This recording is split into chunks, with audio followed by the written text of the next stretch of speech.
Assalamualaikum warahmatullahi wabarakatuh. Perkenalkan, nama saya Muhammad Rizal Hamdun. Saya dari Manajemen dan Administrasi Logistik Angkatan 2024, Sekolah Vokasi Universitas Diponegoro. Pada kesempatan kali ini, saya akan membahas analisis strategi bisnis logistik pada PT Meratus.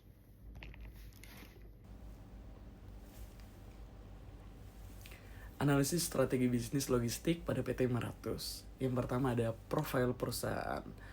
PT Meratus Line atau Meratus Group merupakan perusahaan pelayaran dan logistik terintegrasi terkemuka di Indonesia yang didirikan pada 17 Oktober 1957 oleh Bapak Hen Manaro dengan nama awal PT Indonesian Shipping. Beroperasi dari kapal pertama yaitu MV Paliat dengan nomor 616 di YT, rute Surabaya Banjarmasin. Perusahaan ini telah berkembang menjadi integrator maritim dengan armada lebih dari 56 kapal kontainer dengan kapasitas 40.000 TEU dan jaringan 40 lebih perusahaan domestik atau internasional, serta 5.000 karyawan yang berfokus pada konektivitas antar pulau untuk mendukung ekonomi nasional. Lalu ada visi misi.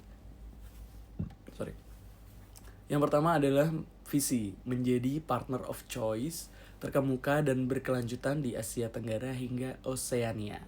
Lalu ada misi solusi transportasi efisien biaya rendah via jaringan Indonesia, sinergi global perdagangan, tenaga kerja berkualitas untuk konektivitas inklusif. Lalu ada core bisnis dan pengembangan bisnis.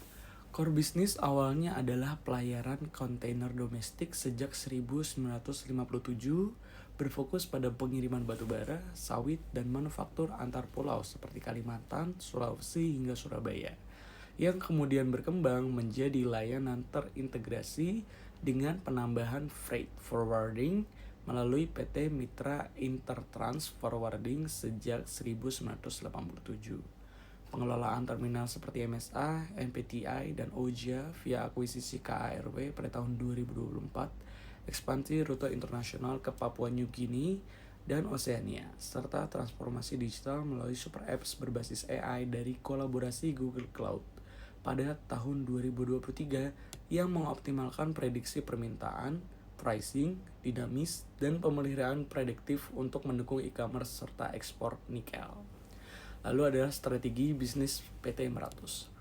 PT Meratus menerapkan 3 pilar strategi bisnis utama yang saling melengkapi untuk mencapai pertumbuhan double digit hingga tahun 2029, yaitu transformasi melalui integrasi AI dan machine learning dari Google Cloud yang meningkatkan akurasi forecasting hingga 30% dan mengurangi downtime kapal 20%. Pengembangan maritim logistik dengan akuisisi KARW untuk meningkatkan throughput pelabuhan sampai 30% menjadi 2 juta TEU serta revitalisasi aset seperti crane dengan capek rendah di bawah $500.000 per tahun sambil mensinergikan dengan infrastruktur pemerintah seperti tol laut dan pelabuhan Patimban serta organisasi Agile Customer Centric melalui Meratus Star Program yang melatih 80% karyawan muda generasi Z dengan rotasi lintas fungsi untuk diversifikasi pelanggan dari e-commerce hingga energi hijau demi budaya kolaboratif yang diakui HR Asia Best Companies to Work for in Asia 2025 berturut-turut 3 kali. Oke, lanjut ada tujuan dan sasaran finansial. Tujuan finansial PT Meratus untuk periode 2025 hingga 2029 mencakup pertumbuhan revenue 15% per tahun dari baseline 4.869 miliar pada 2024 menjadi 6-7 triliun dengan net profit margin di atas 10%. EBITDA margin 20%, ROI dan KARW lebih dari 20% dan disertifikasi revenue hingga 40% dari pasar internasional melalui optimalisasi CAPEX yang efisien tanpa mengubah utang berlebihan. Sementara sasaran non-finansial meliputi perluasan jaringan ke 50 lebih pelabuhan terpencil dengan solusi intermodal laut, sungai, dan rel. Pencapaian zero accident rate melalui monitoring AI safety, sertifikasi green shipping sesuai standar IMO untuk emisi 0 pada 2050 dengan pilot biofuel, program CSR yang berdampak pada 100 lebih komunitas di Papua dan Kalimantan, serta Net Promoter Score pelanggan di atas 85 untuk menjamin sustainability, lingkungan, dan sosial secara holistik.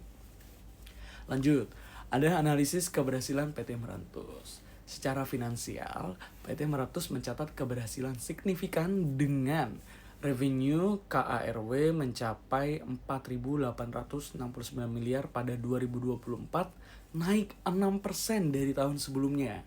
Gross profit 799 miliar, laba bersih kuartal 3 2025 sebesar 18,82 miliar, meningkat 12,74% quarter on quarter. Serta saham KARW mengalami auto rejection bawah 3 hari berturut-turut dengan kenaikan harga 15-20% setelah rumor kerjasama dengan 8 Ports, di mana total aset melebihi 10 triliun, EBITDA tetap stabil meskipun fluktuasi harga BBM berkat strategi hedging dan digitalisasi dibandingkan dengan Samudra Indonesia yang lebih berfokus kepada internasional, sementara Meratus mendominasi pangsa feeder domestik 20-25%. Secara non-finansial, perusahaan ini menghubungkan 80% rute domestik yang mendukung perdagangan nasional senilai 500 triliun per tahun, mengurangi lead time pengiriman 25% melalui AI, memperoleh posisi leader di segmen domestik dengan penghargaan sustainability dari Kementerian Perhubungan serta HR Asia, dan menunjukkan ketahanan luar biasa selama pandemi melalui organisasi agile yang berhasil mencapai key success faktor seperti reliabilitas operasional dan inovasi berkelanjutan. Lingkungan eksternal dan industri. Lingkungan eksternal PT Meratus dianalisis melalui kerangka PESTEL, di mana faktor politik seperti program tol laut dan Making Indonesia memberikan subsidi untuk pelabuhan terpencil, meningkatkan volume 10% meskipun ada risiko geopolitik di Selat Malaka yang mempengaruhi 30% rute faktor ekonomi dengan pertumbuhan PDB 5% dan ledakan e-commerce 20%. Mendorong permintaan kontainer, tetapi inflasi BBM 10% menaikkan biaya operasional. Faktor sosial dari urbanisasi Pulau Timur yang membutuhkan konektivitas 90% serta tuntutan SDM digital generasi Z. Faktor teknologi seperti adopsi AI dan blockchain untuk tracking real time dengan risiko cyber attack sebesar naik 25%.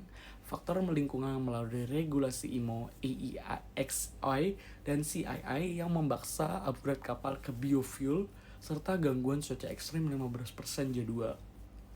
Dan faktor legal termasuk UU Pelayaran nomor 17 tahun 2008, serta kepatuhan OJK untuk akuisisi KARW dengan target zero accident K3, sementara lingkungan industri berdasarkan Porter 5 Forces menunjukkan rivalitas tinggi dari Marks I dan Samudra yang menguasai 60% pangsa domestik.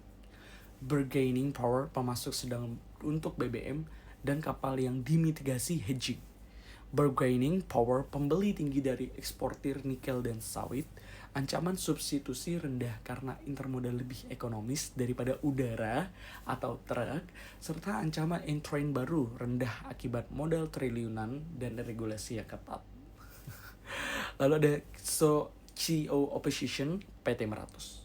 PT Meratus secara aktif menerapkan CEO Opposition atau kombinasi kerjasama dan kompetensi untuk memperkuat posisi strategis seperti kolaborasi dengan Google Cloud dan Metrodata sejak 2023, di mana mereka berbasis data untuk pengembangan AI logistik yang mengurangi biaya 20% dan memberikan akses ke expertise global tanpa investasi R&D sebesar, meskipun tetap bersaing di segmen armada fisik.